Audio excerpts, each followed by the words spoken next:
हरिओम मित्रों, देश की बिकाऊ मीडिया ने तो बहुत कोशिशें कर ली कि बापूजी के साधकों की श्रद्धा टूट जाए, किंतु वे सफल नहीं हो सके।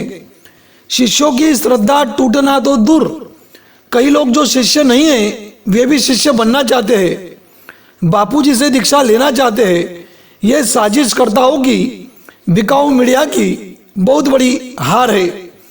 मेरे एक वीडियो पर एक भाई ने कमेंट में मेरा नंबर मांगकर मुझसे संपर्क किया और मुझसे कहा कि वे पूज्य बापूजी से दीक्षा लेना चाहते हैं। ऐसे और भी कई लोगों ने इच्छा व्यक्त की है। एक बहन भी बहुत सेवा करती है और वो दीक्षा लेना चाहती है। उस बहन ने अपनी मधुर आवाज में बढ़िया गीत भी गाया है, जो मैंने अपने इसी चैनल पर पब्लिश किया है।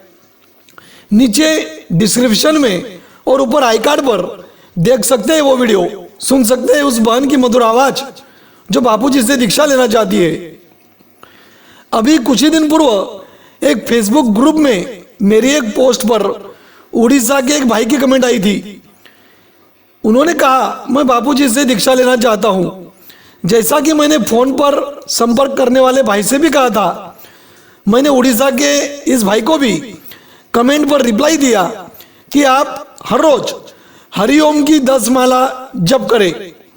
पूज्य श्री के श्री चित्र को एक तक निहारते हुए कम से कम 6 मिनट तक ओंकार का गुंजन करें और गुरु गीता के कुछ श्लोक पढ़े।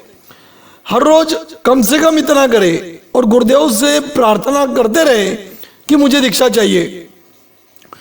और खास बात ये कि मन में ये श्रद्धा, ये दृढ़ विश्वास रखे कि मुझे अभी दीक्षा भले नहीं मिली है, फिर भी बापूजी मेरे गुरुदेव है।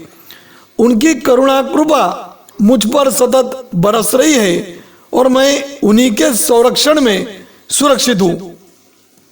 मेरे इस प्रकार रिप्लाई देने के बाद किसी और भाई ने भी उस पर रिप्लाई दिया और उस भाई से कहा कि आप फलानी साध्वी से दीक्षा ले लीजिए।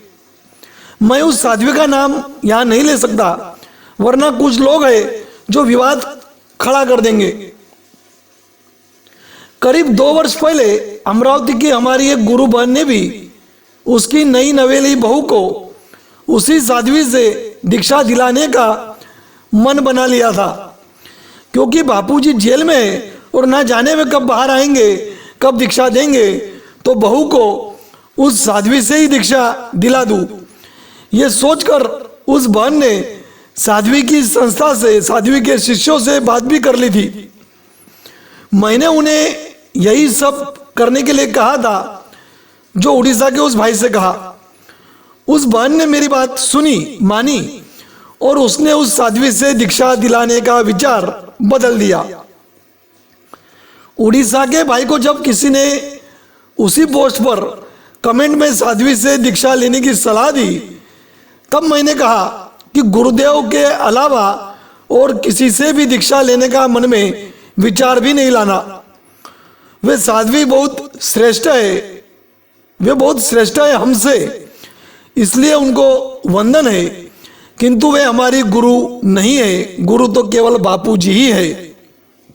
मित्रों, पूज्य बापूजी जेल से बाहर नहीं आएंगे और हमें कभी भी दीक्षा नहीं मिलेगी, ऐसा सोचकर किसी और साध्वी से दीक्षा लेना ये बहुत बड़ी भूल है। वो साध्वी फिर चाहे कोई भी क्यों ना हो, कैसी भी क्यों ना हो, यदि हमने बापूजी को अपना माना है, यदि हमारी उनमें पूरी श्रद्धा है, विश्वास है, तो हमें और किसी से भी दीक्षा नहीं लेनी चाहिए। फिर चाहे इस जन्म में हमें दीक्षा से वंचित ही क्यों ना रहना पड़े। कभी ना कभी वो क्षण जरूर आएगा जब बापूजी हमें दीक्षा देंगे। यदि इस जन्म में हमारे भाग्य ने साथ नहीं दिया तो अगले जन्म में भी नहीं मिली तो उसके बाद के जन्म में हजारों जन्म क्यों ना लेना पड़े, हम तैयार हैं, हम प्रतीक्षा करेंगे, किंतु बापूजी के अलावा और किसी से भी दीक्षा नहीं लेंगे। फिर चाहे वो बापूजी का कितना ही करीबी क्यों ना हो, हम उसके शिष्य नहीं बन सकते। बापूजी की आज्ञा हो तो ही हम किसी और से दीक्षा ले ले, अन्यथा बापूजी का करीबी मानकर उससे दीक्षा लेना, बापूजी से दीक्षा लेने जैसा है ऐसा सोचना, ये केवल मूर्खता है। बहुत पछताना पड़ेगा ऐसे लोगों को। जो बापूजी से दीक्षा लेना चाहते हैं, मैं उन सभी श्रद्धालुओं से फिर एक बार कहूँगा कि आप किसी की भी बातों में आकर अन्य साधु साध्वियों की दीक्षा ना ले। यदि आपको बापूजी पर श्रद्धा है तो विश्वास कीजिए, आज ना कल आपको बापूजी दीक्षा देंगे और अवश्य देंगे। आप खुश रहिए, आप प्रसन्न रहिए और हरिओम की 10 माला, गुरु गीता का पाठ, ओंकार गुंजन, श्री आशारामायण पाठ आदि सब श्रद्धापूर्वक भावपूर्वक करते रहिए। नीचे डिस्क्रिप्शन में आश्रम के अधिकृत चैनलों की लिंक दी है, उस पर नित्य संध्या साधना आदि का मार्गदर्शन लेते रहिए। पूज्य गुरुदेव के सत्संग का लाभ लेते रहिए।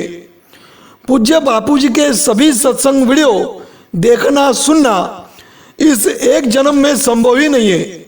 इतना खजाना दे रखा है बापूजी ने, फिर और किसी का सत्संग श्रवण करने की जरूरत ही क्या है। बापूजी से कह दो, बापू मैं तेरा, बस हो गया काम।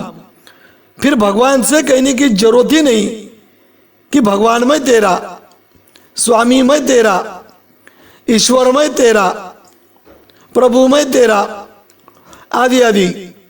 एक बार हृदय से कह दो, बापू मैं तेरा, बस हो गया काम। जय गुरुदेव।